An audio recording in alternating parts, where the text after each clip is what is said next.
Assalamualaikum warahmatullahi wabarakatuh. Perkenalkan, nama saya Januar Nugroho, nomor absen 21, kelas 10 MIPA 2. Di sini saya akan menjelaskan materi tentang bakteri. Yang pertama yang kita bahas adalah definisi dari bakteri. Bakteri adalah organisme mikroskopis yang tidak terlihat dengan mata telanjang. Mereka dapat hidup di lingkungan yang beragam, baik di dalam maupun di luar tubuh manusia, seperti tanah, air, sungai, serta air laut. Bakteri dianggap sebagai organisme purba yang pertama menghuni bumi, yakni sekitar 4 miliar tahun yang lalu. Secara struktur, bakteri dikategorikan sebagai prokariota yang merupakan organisme bersel tunggal. Selanjutnya, bentuk dan contoh dari bakteri. Bentuk dari bakteri dibagi menjadi 3. Yang pertama ialah bakteri basil atau batang. Seperti terlihat pada gambar, yang pertama ialah monobacillus, bentuk batang tunggal. Contoh bakterinya bakteri E. coli. Yang kedua diplobacillus, bentuk batang berpasangan. Contoh bakterinya Rhinibacterium salmoninarium.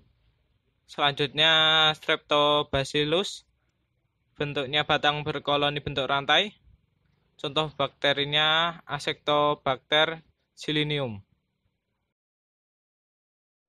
Yang selanjutnya ialah bentuk kokus atau bulat, seperti pada gambar di samping. Yang A ialah monokokus, bentuk bulat tunggal. Contoh bakterinya Neisseria gonorrhoea. Yang B Diplococcus, bentuk bulat berpasangan. Contoh bakteri Diplococcus pneumonia. Yang C Streptococcus, bentuk bulat berkoloni bentuk rantai. Contohnya Streptococcus thermophilus. Yang D Staphylococcus, bentuk bulat berkoloni seperti buah anggur. Contoh bakterinya Staphylococcus aureus. Yang E Sargina, bentuknya 8 sel kokus membentuk kubus. Contoh bakterinya T-Sargina rosea. Yang F Tetracoccus, bentuk bulat terdiri atas 4 sel koloni. Contoh bakterinya ialah Pediococcus cerevisiae. Yang ketiga ialah bakteri Spirilia atau bentuknya spiral. Yang pertama ada Vibrio atau koma, bentuknya lengkung kurang dari setengah lingkaran. Contoh bakterinya ialah Vibrio koma atau Vibrio cholera. Selanjutnya ada Spirilium, bentuknya lengkung lebih dari setengah lingkaran. Contoh bakterinya ialah Spirilium minor. Yang ketiga ada Spirochaeta yang bentuknya lengkung seperti kumparan. Contoh bakterinya ialah Treponema pallidum.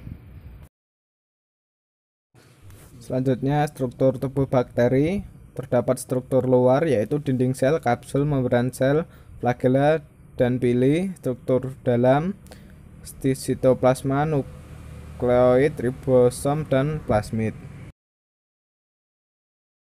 Selanjutnya fungsi struktur tubuh bakteri. Yang pertama ialah dinding sel juga berfungsi untuk melindungi sel.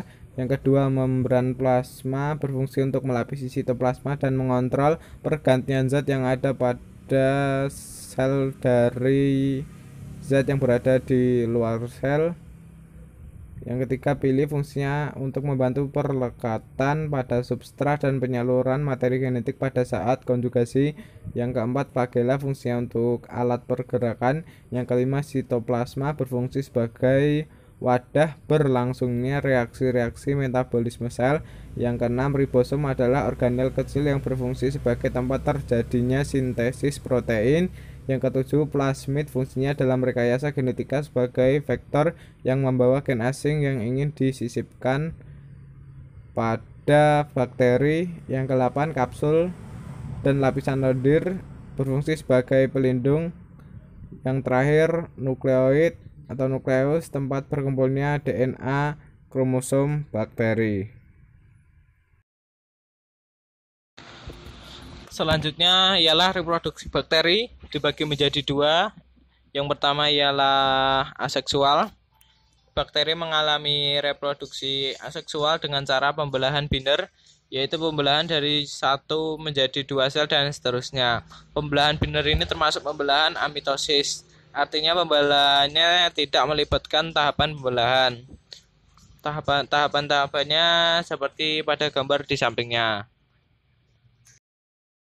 Yang kedua ialah reproduksi seksual. Reproduksi seksual bakteri bisa terjadi melalui mekanisme rekombinasi gen melalui 3 cara, yaitu konjugasi, transduksi, dan transformasi. Yang pertama ialah konjugasi. Adalah tahapan reproduksi seksual pada bakteri yang ditandai dengan pemindahan materi genetik secara langsung. Pemindahan itu terjadi dari satu bakteri ke bakteri lain melalui jembatan konjugasi. Contoh bakterinya ialah Salmonella typhi dan Escherichia coli.